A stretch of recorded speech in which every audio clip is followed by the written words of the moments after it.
চলো আজকে তোমাদের সাথে এঁচোড়ের কোপ্তার রেসিপি শেয়ার করি। তো প্রথমে দেখো এঁচোড়টাকে সেদ্ধ করে নিয়ে ভালো করে ম্যাশ করে নিয়েছে। তারপরে তার মধ্যে দিয়েছে আদা লঙ্কা বাটা, বেসন, চালের গুঁড়ো, লবণ আর হলুদ, আর দিয়েছে অল্প পরিমাণে চিনি টেস্ট ব্যালেন্সের জন্য। এরপরে ভালো করে ওটা মাখিয়ে নিয়েছে, আর দেখো হাত দিয়ে ভালো করে বল শেপের মতন করে কোপ্তাটা বানিয়ে নিয়েছে। আর তারপরে কিন্তু দেখো সুন্দরভাবে কোপ্তার বলগুলো রেডি হয়ে গেছে। এবার দেখো টক দইটা ফাটানো হয়ে গেছে, তার মধ্যে দিয়ে দিয়েছে আদা বাটা, জিরে গুঁড়ো, লঙ্কা গুঁড়ো, লবণ এবং হলুদ, আর অল্প পরিমাণে চিনি দিয়ে ভালো করে আবারও ফেটিয়ে নিয়েছে। এবার কাজুটাকে পেস্ট করে নেবে। কাজুর মধ্যে অল্প পরিমাণে জল দিয়ে ভালো করে পেস্ট বানিয়ে নিয়ে ওই মশলাটার মধ্যে দিয়ে আবারও মিক্সড করে নেবে। এবারে কড়াইয়ের মধ্যে সর্ষের তেল দিয়ে ভালো করে কোপ্তাগুলো ফ্রাই করে নিতে হবে।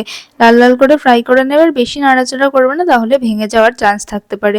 তো দেখো ভালো করে কোপ্তাগুলো ভাজা হয়ে গেছে। এবার গ্রেভি বানানোর পালা। তো দেখো আবারও সর্ষের তেল দিয়ে তার মধ্যে দারচিনি, এলাচ, জিরে, শুকনো লঙ্কা, তেজপাতা ফোড়ন দিয়েছে।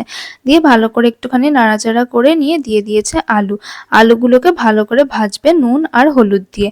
তো নুন হলুদ দিয়ে যখন আলুটা ভাজা ভাজা হয়ে যাবে, তখন কিন্তু তার মধ্যে দিয়ে দেবে মশলাটা, যেই মশলাটা আগে দেখালাম, তো সেই মশলাটাই। মশলা ভালো করে কষানো হয়ে যাওয়ার পর যখন তেলটা রিলিজ করবে, তখন তার মধ্যে দিয়ে দেবে গরম জল, আর তারপরে দেবে কাঁচা লঙ্কা। কোপ্তাগুলো ছেড়ে দিয়ে নাড়াচাড়া করলেই রেডি হয়ে যাবে এঁচোড়ের কোপ্তা। ভিডিওটা ভালো লাগে চ্যানেলটা সাবস্ক্রাইব